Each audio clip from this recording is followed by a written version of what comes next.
Olá pessoal, vamos à nossa segunda aula de exercício para nossa segunda prova que vai acontecer na semana que vem. Nessa aula a gente vai fazer outros exercícios de transformações lineares para se preparar para a segunda prova, né? Muito bem, deixa eu colocar aqui em tela cheia.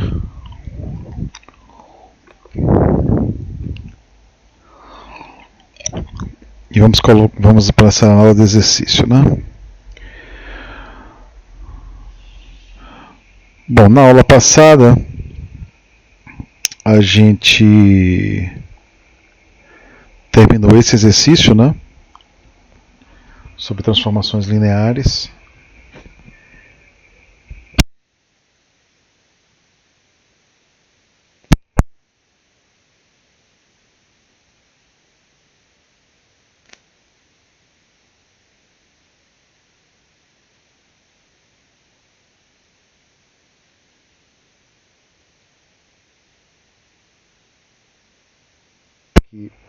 Nos exercícios do Boldrini, mas antes disso vamos fazer mais um exercício aqui do Andrade.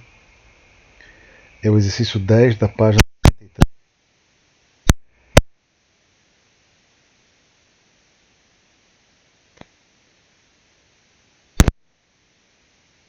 3 para R2, tal que a imagem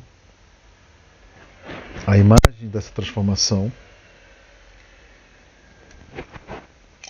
no vetor 1, 1 e 0 seja igual à imagem da transformação T no vetor 0, 0, 1.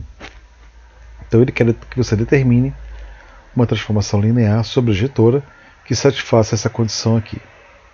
Certo? Ok, como é que a gente tem que raciocinar aqui, né? Bom, primeiramente você observa o seguinte, né? Qual seria a dimensão dessa transformação sobrejetora, dimensão do núcleo dessa transformação?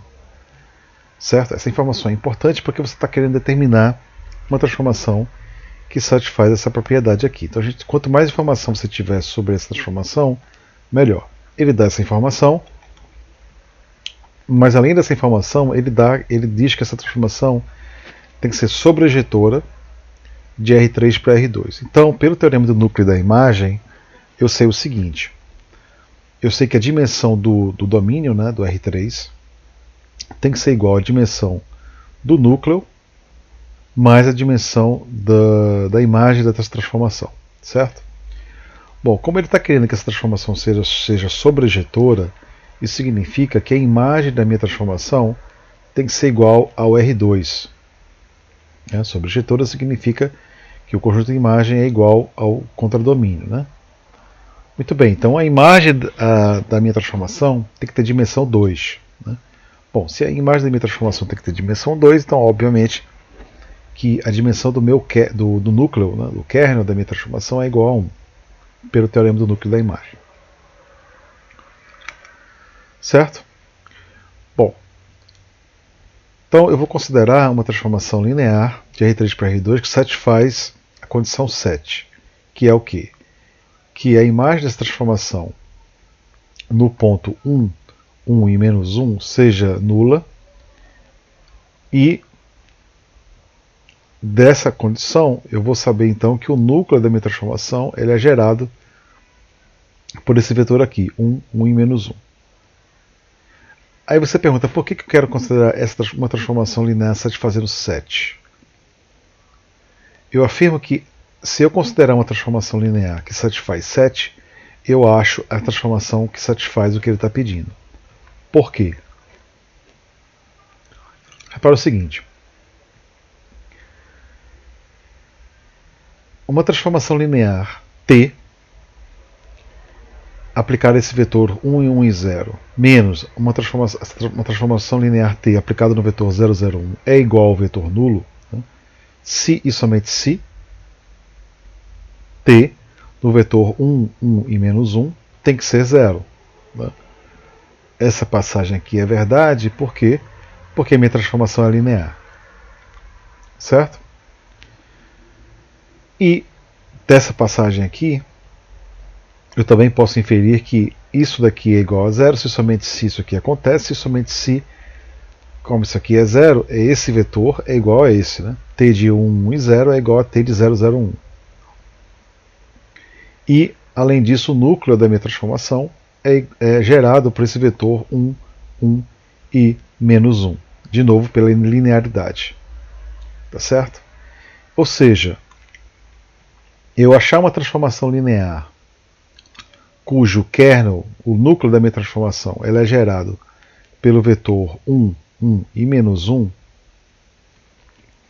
e que essa transformação no vetor 1, 1 e menos 1 seja nula, é a transformação, na verdade, que satisfaz o que ele está pedindo, ou seja, é uma transformação linear sobrejetora e que essa transformação tenha essa propriedade aqui, né? A imagem coincide nesses dois vetores aqui, certo? Portanto, achar uma transformação que satisfaz 7 é o que é suficiente para resolver a minha questão, certo? Muito bem, achar uma transformação que satisfaz 7, né? Primeira coisa, eu vou definir uma transformação tal que neste vetor 1, 1 e menos 1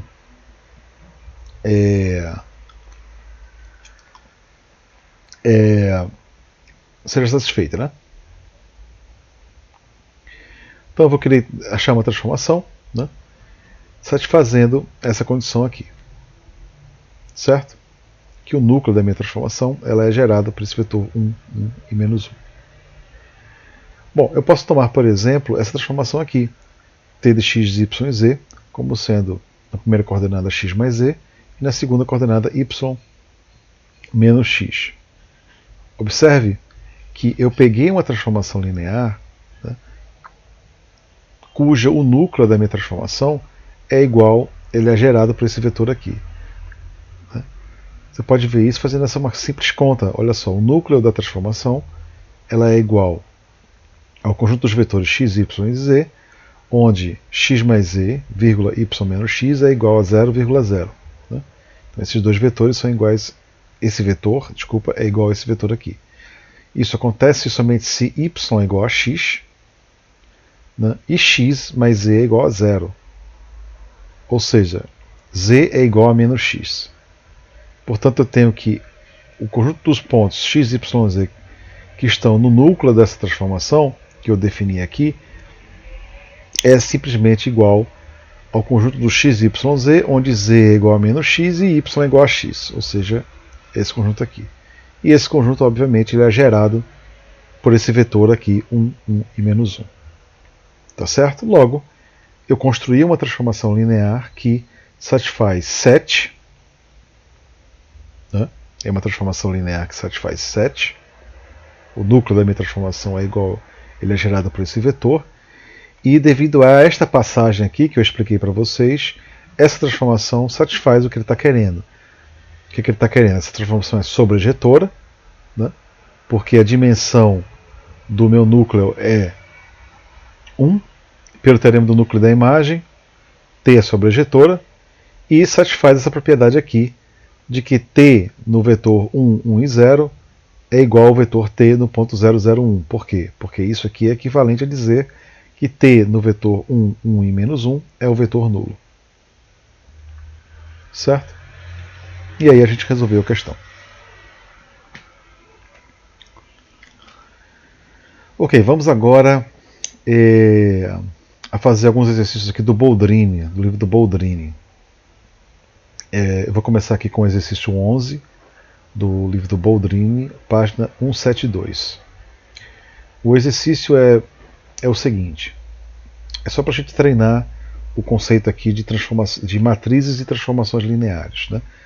Na primeira parte dessa aula de revisão, tanto na aula passada quanto nessa primeiro exercício dessa aula, a gente falou, né, de núcleo, de imagem da transformação, de definição de transformações lineares. Agora a gente vai lembrar a vocês o conceito de matrizes, de matriz de uma transformação linear. Tá certo? Então vamos lá. Esse exercício 11 ele dá duas bases. de R2 e R3, respectivamente dados por alfa e beta. E ele ele diz que a matriz da transformação linear é dada por essa matriz aqui. Certo? Então ele dá duas bases de R2 e R3 e define e diz que a matriz da transformação linear na base alfa para a base beta é dada por essa matriz aqui. Letra A, ele pergunta quem é T. Ele pede para você achar T. Na letra B, ele define a transformação linear S, dada por essa expressão aqui, de R2 para R3, e ele aí pede para você achar a matriz da transformação linear que ele definiu aqui. Então, na letra A, ele define a matriz e pede para você achar a transformação. Na letra B, ele define a transformação e pede para você achar a matriz. Né? É o contrário. Na letra C, usando a letra A, né, essa transformação T é a transformação da letra A.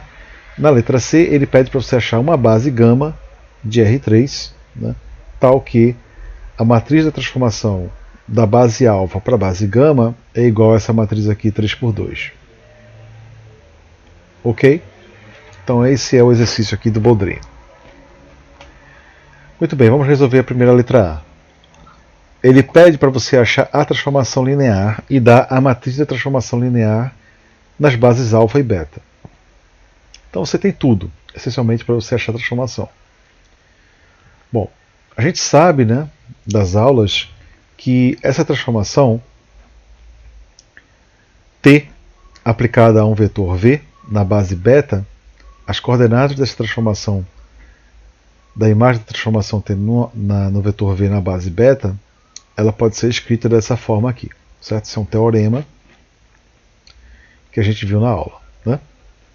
Bom, se ele dá a transformação linear, se ele dá a matriz da transformação linear T na base alfa para a base beta, certo? Para você achar as coordenadas da imagem da transformação linear num certo vetor V na base beta, basta então você multiplicar essa matriz que ele deu e você achar as coordenadas de um vetor V em R2 na base alfa. Ora, ele deu a base alfa. Bem, se ele deu a base alfa, então é fácil você calcular quem seria, né, as coordenadas do meu vetor V, que eu vou chamar xy na base alfa, certo? Bom, eu vou chamar as coordenadas desse vetor V xy, V igual a xy na base alfa, como o vetor formado pelos números x1 e x2. Bom, esse vetor xy, né, tem essas coordenadas x1 e x2 que satisfaz, pela nossa definição de coordenadas do vetor xy na base alfa, ele satisfaz esse sistema aqui simplesinho, né?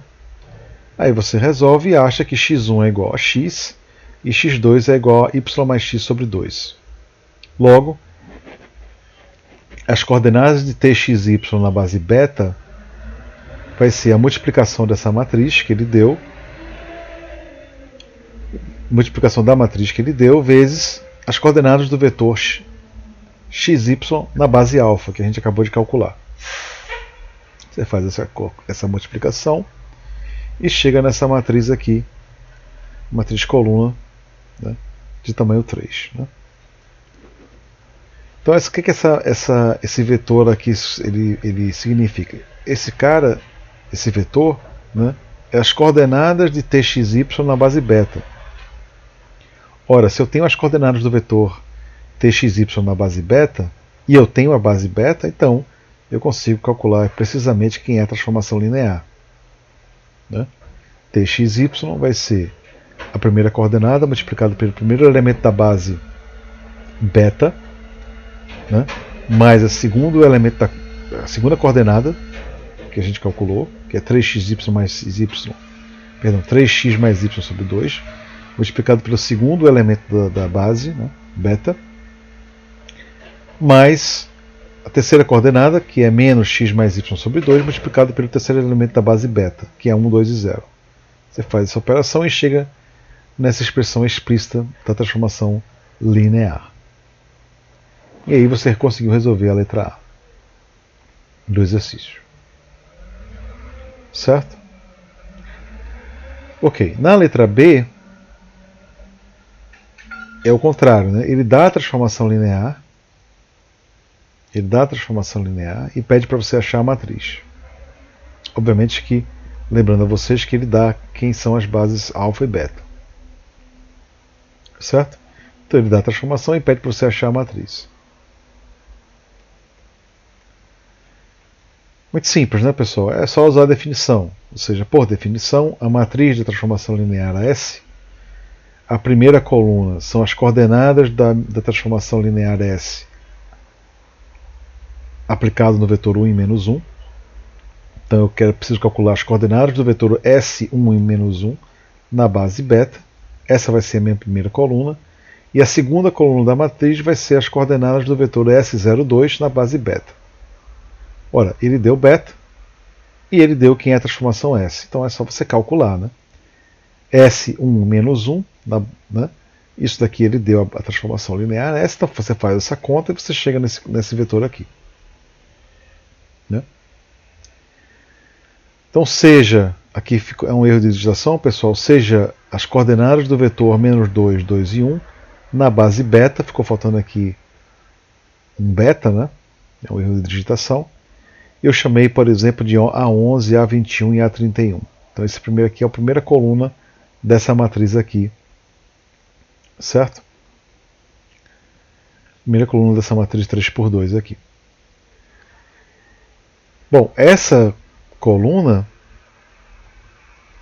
como é que eu calculo essa coluna? Bom, por definição, o A11, A21 e A31 são as coordenadas desse vetor aqui na base beta.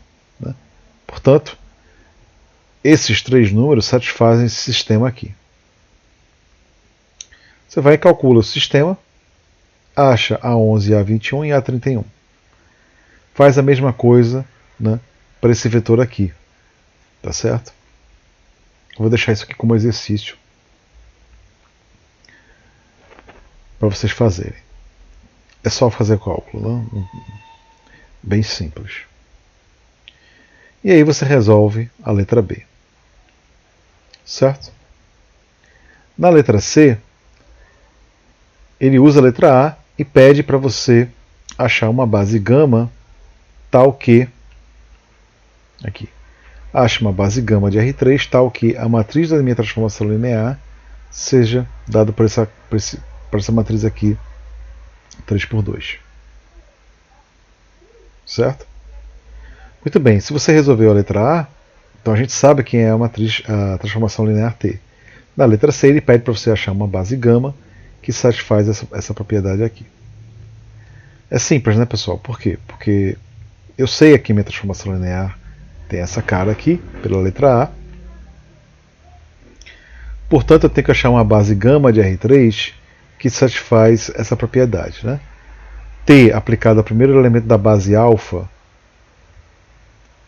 esse vetor, as coordenadas desse vetor na base gama tem que ser igual à primeira coluna que ele deu, 1, 0 e 0. Né? E T de 0,2 na base gama, as coordenadas do vetor T de 0,2 na base gama tem que ser igual a 0, 0, 1.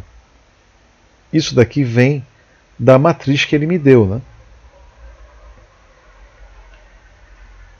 Ele diz que a primeira coluna é 1, 0, 0 e a segunda coluna é 0, 0, 1. Certo? Isso significa precisamente o que eu escrevi aqui. As coordenadas de T1 e menos 1 na base gama tem que ser 1, 0, 0 e T de 0,2 na base gama tem que ser 0, 0, 1. As coordenadas desse vetor na base gama tem que ser 0, 0, 1. E é fácil, né? Porque o que acontece? T de 1 e menos 1, né? A gente sabe que é esse vetor aqui. T de 0,2, a gente sabe que é esse vetor aqui, porque eu sei quem é a minha transformação linear T. Certo? Muito bem, eu vou chamar gama como sendo... Gama é uma base de R3. Né? Então, eu vou chamar gama formado por esses três vetores aqui. A, B, C, D, E, F, G, H, I. Né? Muito bem, como eu sei que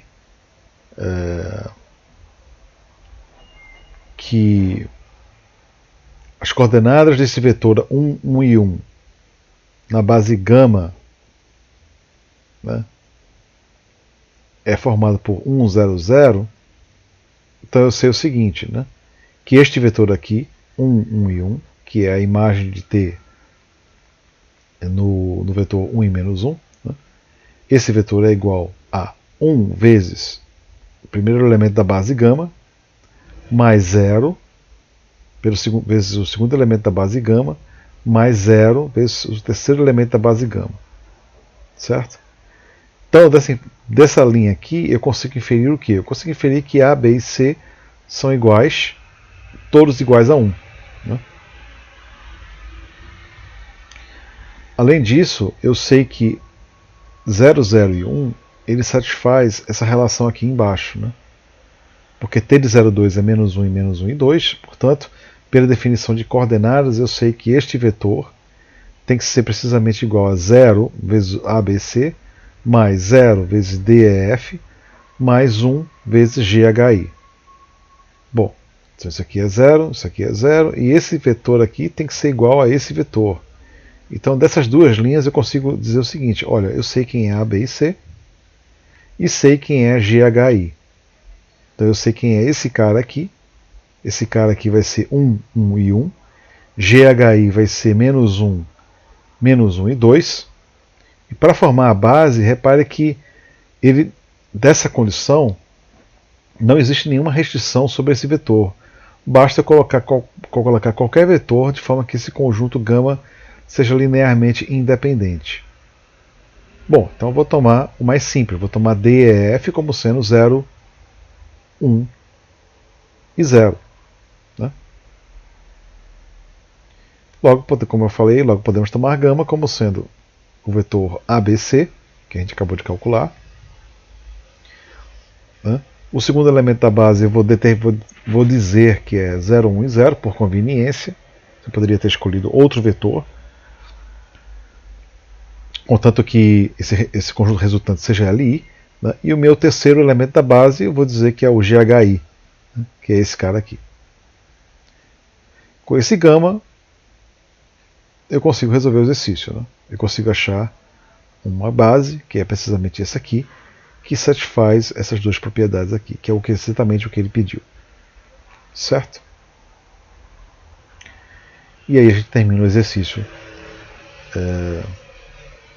11, né, do Boldrin.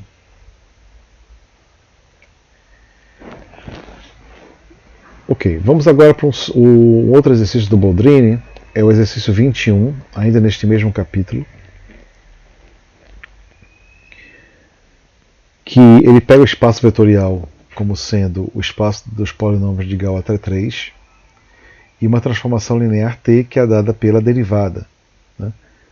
T é uma transformação linear que pega uma função polinomial de ordem de grau até 3 e T de f é simplesmente a derivada dessa função polinomial de grau até 3. Letra A, mostrar que a dimensão de V é 4. Bom, isso aqui é assunto da nossa primeira prova. Né? A gente já viu isso na aula, inclusive, então a letra A não vou fazer. Né? Já foi feito na aula, e também isso é assunto da primeira prova. Letra B, mostrar que T é uma transformação linear. E letra C, determinar o núcleo, o kernel da transformação e a imagem da minha transformação. Então, como eu já tinha falado, letra A já vimos na nossa primeira parte do curso. Né? Basta fazer a letra B e C. Muito bem, a letra B, ele pede para você mostrar que essa transformação é linear. Então, a gente sabe que para uma transformação ser linear, T aplicado a um vetor F mais G tem que ser igual a T de F mais T de G. Né? Mas a minha T de F é F', e a minha transformação linear é a derivada. Né? Bom, a derivada da soma das funções, né, é a soma das derivadas. Isso a gente viu no curso de cálculo 1. E a derivada de um escalar vezes uma função, esse escalar ele passa para fora. Né? Então aqui vai ficar a derivada de alfa g, onde alfa é um número, um escalar, é igual a alfa vezes a derivada de g. Isso aqui é cálculo 1. certo? Muito bem, então essas duas propriedades aqui nos mostram que T é uma transformação linear. Ok, agora ele pede para você determinar o núcleo, o kernel da transformação e a imagem da transformação. É a letra C, né?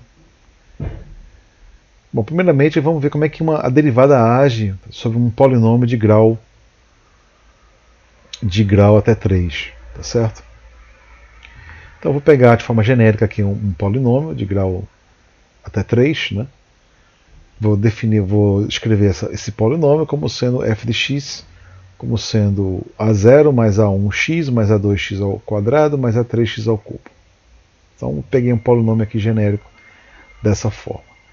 Quando eu derivo essa função, eu tenho quem? Eu tenho a1, né, mais 2a2x mais 3a3x ao quadrado, certo? Bom, pessoal, isso aqui tem um erro de digitação, não é mais, aqui é igual, né? Então esta linha aqui de cima é igual, não é mais, isso é um erro de digitação. Essa linha aqui de cima é igual a esta aqui de baixo, né? A1 vezes 1 é igual a 1, né? Mais 2a2x mais 3a3x ao quadrado, ponto e vírgula, x pertencendo aos números reais. Então, a derivada de um polinômio f dessa forma é sempre dessa forma aqui, né? Logo, o que eu posso concluir? Que a imagem da minha transformação ela é gerada por três vetores. O vetor polinômio constante, 1, o polinômio f de x igual a x e o polinômio f de x igual a x ao quadrado, né? É o que a gente acabou de mostrar aqui. Qualquer derivada de uma função f é essencialmente uma combinação linear dos polinômios 1, dos polinômios x e do polinômio x ao quadrado. Portanto, a imagem dessa transformação é dada por esse conjunto aqui formado por esses três vetores. Certo? Então a gente já determinou aqui a imagem da transformação linear que ele deu aqui, que é a transformação linear derivada. Agora a gente vai precisar calcular o núcleo dessa transformação. Bom, então vamos lá para a nossa definição. A definição do núcleo é o quê? É o conjunto dos vetores no meu domínio, cujo T de f, né, é nulo. Quem é T de f? T de f é f', é a derivada. Então, o conjunto das funções polinomiais de ordem até 3, cuja derivada é nula. Certo? Então, como a gente fez no exemplo passado, eu vou pegar f, seja f uma função polinomial, dessa forma, calculo a derivada. Derivada nula significa o quê? Significa que A1 mais 2a2x mais 3a3x ao quadrado é igual a zero para todo x. Isso é o que significa que é uma derivada ser nula, de uma função f dessa forma aqui. Bom, mas se essa derivada é nula, isso aqui significa, né? Bom, mas se isso aqui é um polinômio nulo, isso significa que A1 tem que ser zero, 2 não é nulo, então o A2 tem que ser nulo, 3 não é nulo, então o A3 tem que ser nulo. Então é necessário que para que um vetor f esteja no kernel, no núcleo da minha transformação, é necessário e suficiente que as coeficientes desse polinômio f tem que satisfazer essa relação aqui. A1 é igual a 2, que é igual a 3, que é igual a 0. Conclusão. O único elemento que gera o núcleo dessa minha transformação é o polinômio 1, né? Esse é o polinômio 1. Certo? Por quê? Porque tanto o A1 quanto o A2 quanto o A3 tem que ser nulos, e restando somente esse vetor aqui, o A0. Portanto, o núcleo da minha transformação é formado simplesmente pelo polinômio constante igual a 1. Perdão, o subespaço gerado, né, pelo polinômio constante igual a 1. Então aí a gente calculou tanto a imagem quanto o núcleo da minha transformação linear T, que neste caso desse exercício é a transformação linear dada pela derivada da AF. E aí a gente acaba o exercício aqui. Tanto a letra A quanto a letra B, quanto a letra C foram respondidas, tá certo? Ok, pessoal, agora vamos mudar agora para um exercício do Calioli. É um exercício 10 do livro do Calioli, página 148. De novo aqui utilizando os polinômios, né? Ele define uma transformação linear T do espaço P2, né, R para R. Né? Lembra que P2R é o conjunto dos polinômios, espaço vetorial dos polinômios de grau até 2. Pega um polinômio de grau até 2 e transforma ele num número que é dado por essa expressão aqui. T de f é a integral definida da função f entre menos 1 e 1. Isso me dá um número. E isso é a imagem da minha transformação T no vetor f. Então ele pede para você determinar duas coisas. Pede para você determinar a matriz dessa transformação. A transformação é explícita. Né? Ele pede para você determinar a matriz dessa transformação na base B para a base C, onde B é o conjunto formado por três polinômios, o polinômio constante, 1, o polinômio que é a identidade, né, T, e a parábola. E C, ele é uma base para a reta, né? Repare que qualquer número real pode ser escrito como um múltiplo, né, deste número aqui, deste número 1. Né? Então ele pede para você determinar essa matriz aqui. Na letra B, ele pede para você determinar a matriz essa matriz T na base B e C, onde B ele mudou ligeiramente a definição de B aqui. E C também ele mudou ligeiramente, como sendo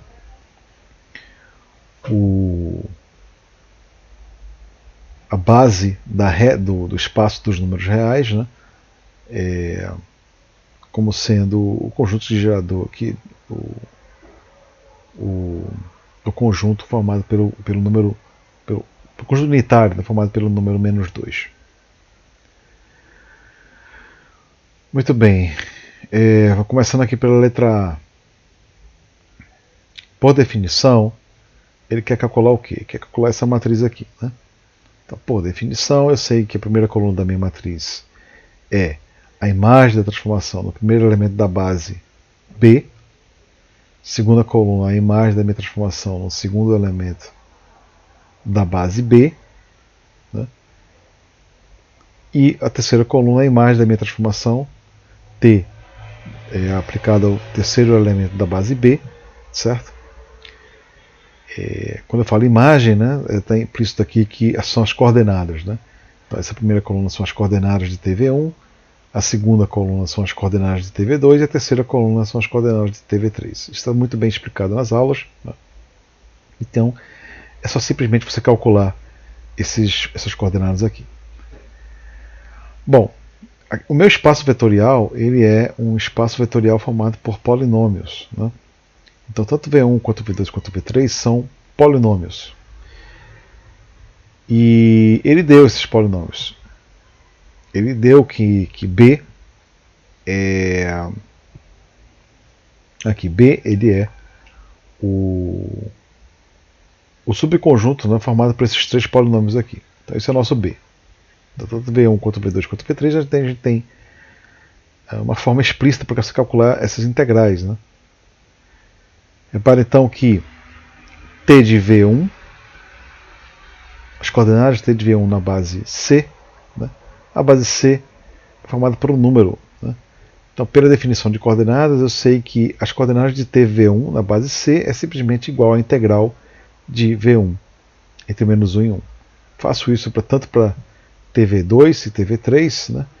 E aí você vai conseguir a informação que desejava, que é quem? que é as coordenadas do vetor t de v1 na base C, que é 2, depois t de v2 na base C,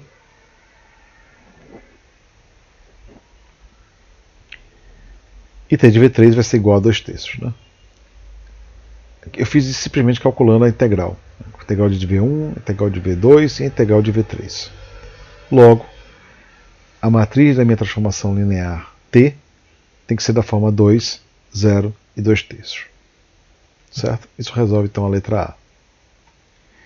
Na letra B, ele simplesmente muda o meu conjunto B, formado por esses 3 vetores, e também muda ligeiramente o conjunto C. E ele pede para você fazer a mesma coisa. Muito bem, a dimensão da reta é igual a 1, C tem dimensão também. Perdão, a dimensão da R é igual a 1, né? E C, a base da reta, é igual a menos 2, é o que ele deu, tá certo? E aí, com essas duas informações, eu sei que as coordenadas de T de VI vai ser simplesmente o subconjunto da reta, que são múltiplos de x de I, onde x de I tem que satisfazer essa propriedade aqui. Repare que aqui tem menos 2, né, porque ele dá a informação de que a base na reta, a base do espaço vetorial, que nesse nosso caso é a reta, eles são múltiplos de menos 2. Tá certo? Portanto, a integral de menos 1 a 1 de v de i, dt dt, tem que ser igual a menos 2 de xi. Certo? Bom, a gente calculou da primeira parte, né? Algumas integrais. Agora aqui o v1 continua sendo 1. V2 ele é 1 mais t, né? E o v3 ele é menos 1 mais t ao quadrado. Então você sabe calcular essas integrais e você chega na conclusão de que as coordenadas de t de v1 na base C é igual a menos 1, t de v2 na base C é menos 1 e t de v3 na base C é 2/3. E aí você usa essa conversão aqui, né? Usa essa conversão e chega na sua matriz de transformação linear. Certo? Ok, pessoal, eu vou acabar a nossa aula por aqui. Na próxima aula, que é quinta-feira, eu vou marcar um horário onde a gente pode, ao vivo, tirar dúvidas de vocês, discutir questões e etc. Tá ok? Então é isso, pessoal. Tenham uma boa noite aí. Até a próxima.